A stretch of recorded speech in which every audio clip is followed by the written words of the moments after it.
Obviously हम इंसान इस चीज में महारत हासिल कर चुका है कि उसको दूसरों की कमियां बहुत जल्दी दिखती हैं। तो आपने दूसरे एस्ट्रोलॉजिस्ट को देखा होगा कमियां निकालते हुए। क्या नोटिस किया कि सबसे बड़ी मिस्टेक आदमी क्या करता है जो एस्ट्रोलॉजी के अंदर हो रहा है? मैम मोस्टली नेगेटिव ही बताते हैं। मोस्टली नेगेटिव बताते हैं। Okay. They don't consider impact of all planets and read partially. जैसे if you can give me example RV.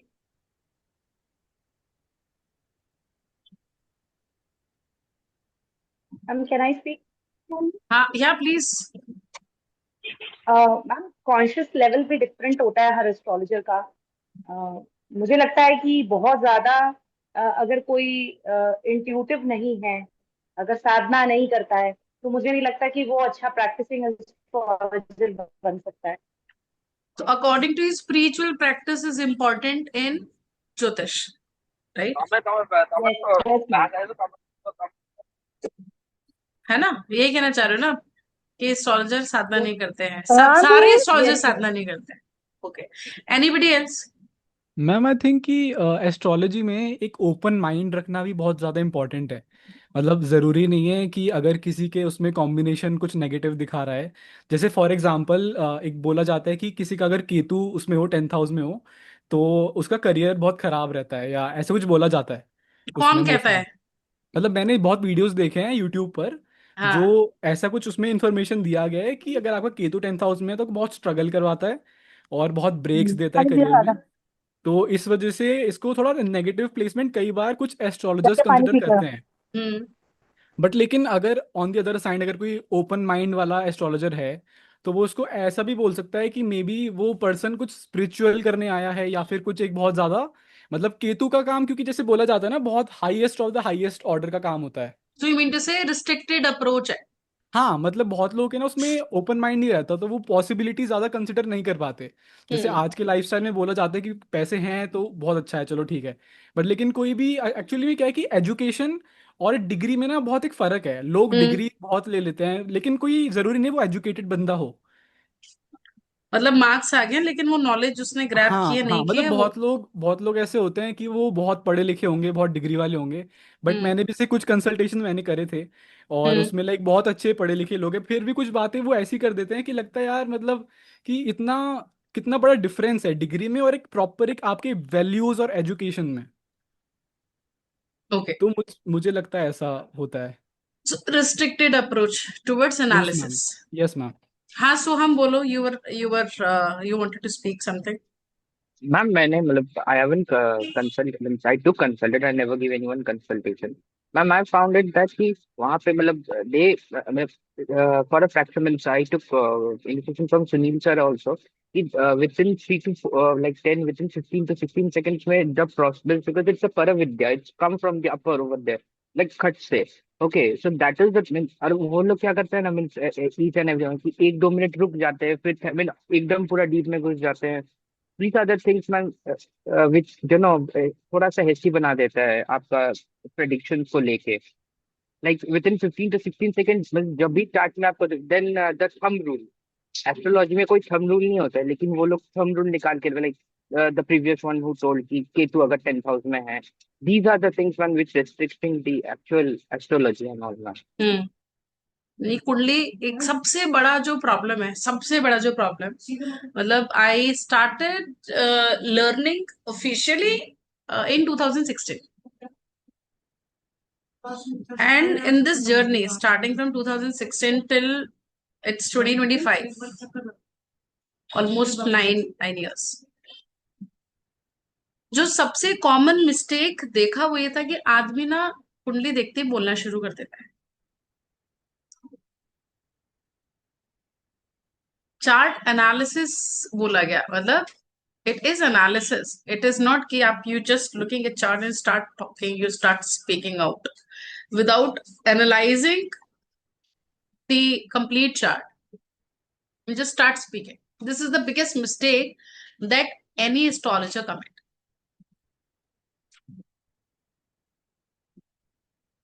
Second thing, you must have seen बहुत सारे लोग अभी अभी जो आज आज का जो परिवेश है ऑनलाइन मीडियम के अंदर, अ, बहुत आप रेमेडीज वाले बहुत सारे रील्स वीडियोस देखते होगे कि आज ये रेमेडी परफॉर्म कर लो, कल ये रेमेडी परफॉर्म कर लो. So that remedy part, it should be the last part. कोई भी रेमेडी जनरल रेमेडी नहीं होती है सबके. अब सबको बुखार में पैरासीटामोल नहीं देते हो ना. मतलब that is the symptom. Fever आना is a symptom of a disease, कि उसको प्रॉब्लम कुछ और हो सकता है medically. You you first have to conduct the test. You need to understand कि प्रॉब्लम कहाँ से आ रहा है. Without understanding the problem, Shani की साढ़े साथी चल रही है, शनि का उपाय कर लो, चाहे शनि मारा क्या आपकी कुंडली के अंदर.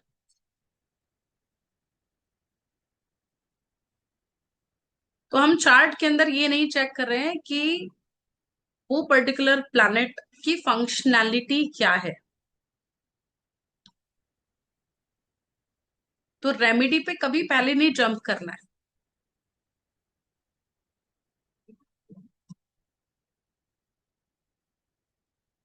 एक एक की कोई सिंगल योग देख करके बोल दिया कि ये राजयोग है, ये फलित हो जाएगा. कितने सारे आप, आई एम श्योर कि अब ये भी 62 लोग जुड़े हुए हैं, 62 की 62 लोगों ने कुंडलियां तो जरूर दिखाई होंगी लाइफ टाइम में. किसी ने कहा होगा तुमसे राजयोग है तुम्हारी कुंडली में. पर वो राजयोग फलित कैसे हो रहा है, वो राजयोग किस तरीके से फॉर्म हो रहा है. एक जो बेसिक ह्यूमन साइकोलॉजी है राजयोग को लेकर के, कि बहुत सारा पैसा आने वाला है. यही होता है ना कि राजयोग के मतलब बहुत सारा पैसा आएगा, अच्छी पावर पोजीशन मिल जाएगी. But you never know that you are getting the blessings for learning, for education, for food, for comfort.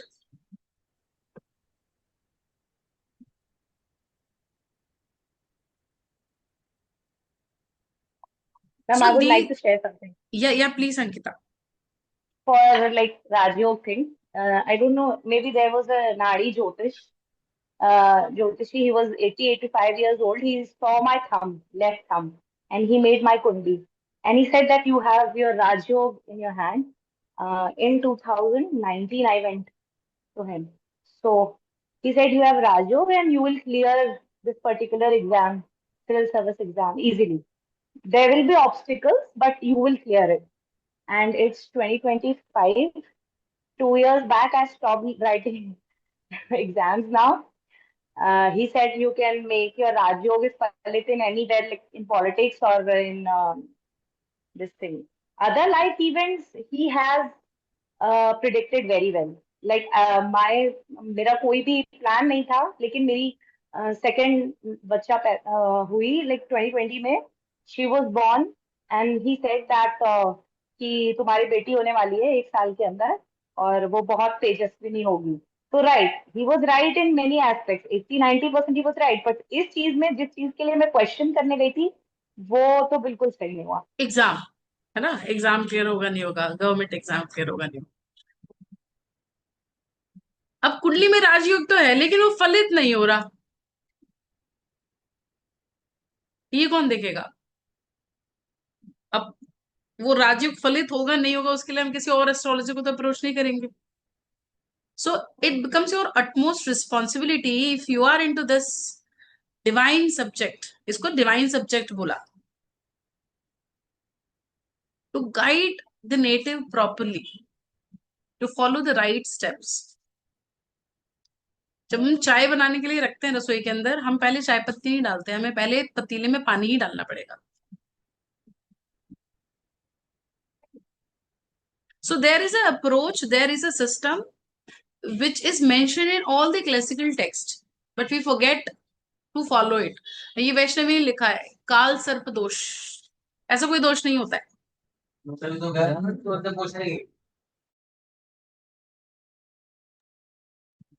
काल सर्प दोष के बारे में बीपीएसएस के अंदर जो मेंशन है, इट इज सर्प शांति. सर्प शांति, सर्प जो बोला प्लैनेट्स में वो राहु को बोला.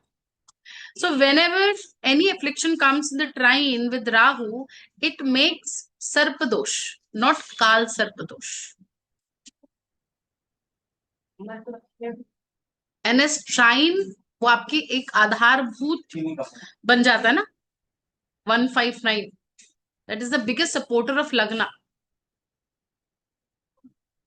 वहां पे किसी क्रूर ग्रह का आना, मैलेफिक प्लैनेट का आना, वो आपकी लग्न को स्ट्रांग ना करते हुए वीक कर देगा.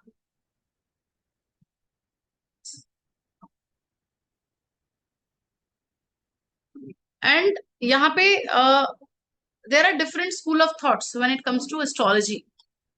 You'll find people who are following Parashari, there'll be people who are following Nadi, भृगुनंदी नाड़ी, जैमिनी, बहुत सारी अलग अलग शाखाएं हैं ज्योतिष की, वो अलग अलग शाखाएं वो लोग फॉलो कर रहे हैं. लेकिन हम कभी भी ओवर रूल नहीं कर सकते कि कुंडली खोलते ही सबसे पहले हमें लग्न देखनी है. वाई लग्न is so important?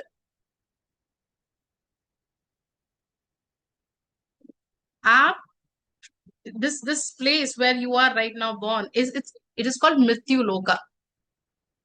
Mrityu Lok is in mid. इसे हम कह सकते हैं कि this place is to clear your karmas. And when you are born in Mrityu Loka, you are born with a physical body, and this physical body is your lagna. It is a place where your spiritual identity, your conscious, your soul is connecting to the body. You are not a body alone.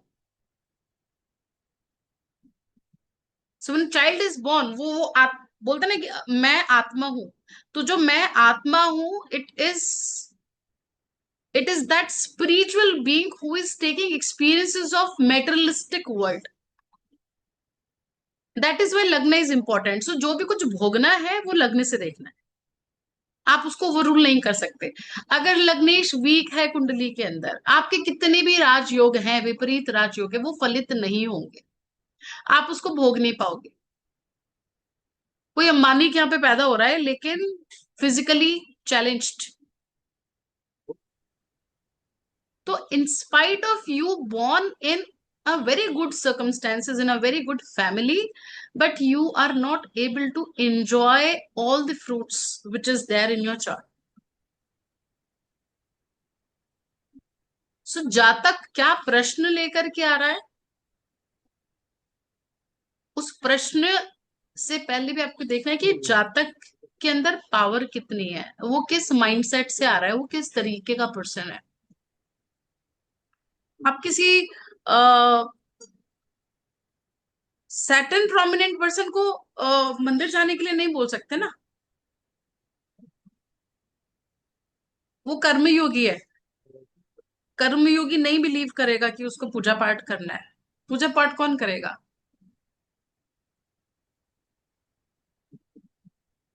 कौन करेगा पूजा पाठ? Ma'am Sagittarius या Pisces. जिसका Brihaspati strong होगा chart में, जिसका Brihaspati strong होगा, जिसका शुक्र स्ट्रांग होगा. कौन रिचुअल्स परफॉर्म कर सकता है? रेमेडीज रिचुअल्स कौन परफॉर्म अच्छे से कर सकता है? जिसका शुक्र अच्छा है कुंडली में. आप किसी शुक्र प्रोमिनेंट पर्सन को क्या बोल रहे हो? आप बोल रहे हो जाकर के ये रेमेडीज कर लेना, ये रिचुअल्स कर लेना, सॉरी ये मंत्र पढ़ लेना, ये जाप कर लेना. जुपिटर प्रोमिनेंट पर्सन को बोल रहे हो कि जाके मेहनत करे, नहीं होगा उससे ना. So, इसलिए लग्न इंपॉर्टेंट हो जाते हैं ये देखने के लिए कि आपके पास जो जातक आ रहा है वो किस स्वभाव का आ रहा है. वो आप जो भी उसको प्रिडिक्शन देने वाले हो, जातक को बिना समझे अगर आप प्रिडिक्शन दोगे, उसको नहीं समझ में आएगा. वो बोलेगा ये पागल बना रहा है. यहाँ पे कितने सारे लोग हैं जिन्होंने फ्री चार्ट प्रिडिक्शन लिया है या दिया है? मैम लिया है. लिया है ना? किसने लिया था तुम्हारा? मैंने दिया है. किसने दिया था तुमको प्रिडिक्शन? मैम नेम याद नहीं है, सॉरी भूल गया मैं. शिखा ने लिया था मैम, सॉरी नेम शिखा ने लिया था शायद से. शिखा है यहाँ पे? Yes ma'am. Shikha is there? Yes ma'am. हाँ शिखा, शिखा एक चीज बताओ, तुमने अभी तक जितने भी प्रेडिक्शंस किए हैं, ऐसे कौन से केसेस हुए हैं जिसके अंदर तुमने रेमेडी दिया और वो पर्सन बोला कि मुझसे तो ये होगा ही नहीं? मैम बहुत सारे केसेस हैं इसमें। ये प्रॉब्लम कब आती है एस्ट्रोलॉजर को? जब उसको ये नहीं समझ में आता कि वो काम कर पाएगा नहीं कर पाएगा। जब हम मैम लेकिन रेमेडीज मैं इजी, हाँ इजी रेमेडी देती थी। मतलब कुछ लोग बोलते थे कि मतलब जैसे मंदिर नहीं जा सकती हूँ या कुछ भी, जैसे पाठ करने बोले तो वो बोलती हैं कि पॉसिबल नहीं है। काल स्थान तो पात्र, तो जो पात्र है दैट इज द नेटिव, और पात्र समझ में आएगा उसके लग्न और लग्नेश से कि वो उसका पात्र है भी या नहीं भी है। I hope you are getting the point why it is important to analyse lagna. Exercise वगैरह करने की सोच रहे थे कि कैसे क्या करें, तो सो द कुछ फर्स्ट नहीं स्टेप पता इज चला। कि कुछ भी, कोई भी नेटिव आ रहा है आपके पास एस्ट्रोलॉजी के लिए, कोई क्वेश्चन पूछ रहा है, नहीं पूछ रहा है, आपके सामने जब चार्ट खुल रहा है तो आप सबसे पहले क्या देख रहे हो कि लग्न कौन है, लग्नेश कौन है। I request others people to mute until I ask, है ना। Second step is to see the strength, how you will analyze the strength। Client में क्या करते हैं, ऐसे किसी करते भी हैं ना। ठीक, प्लैनेट तो की वो स्ट्रेंथ कहते कैसे देखोगे आप? हैं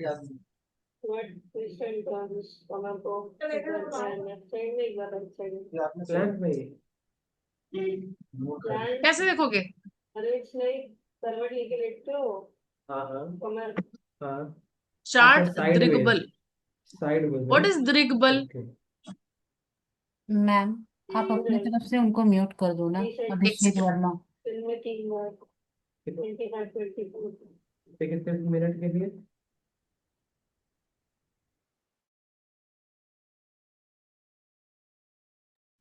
व्हाट इज दृग्बल?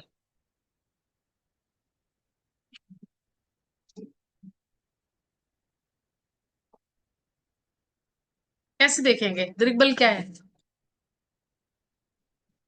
अनम्यूट नहीं कर पा रहे हो क्या? मैम आप षडबल देखेंगे। हाँ भाई, बल कैसे देखेंगे? मैम कैन सबसे आई पहले टेक? राशि, जब हम लग्न देख रहे हैं, लग्न कितना स्ट्रांग है, लग्नेश कितना स्ट्रांग है, तो लग्न कितना स्ट्रांग है ये देखने के लिए हमें राशि विचार करना पड़ेगा, राशि के गुण दोष देखने पड़ेंगे। सो जब तक आपको राशि के गुण दोष भाव नहीं पता है, आप लग्नेश को नहीं समझ पाएंगे। लग्नेश का बल देखने के लिए दो तरीके हैं, पहले हम भाव बल, और भाव बल मैं डायरेक्टली आपको सॉफ्टवेयर में जाकर के भाव बल चेक करने के लिए नहीं बोल रही हूँ। Just need a minute.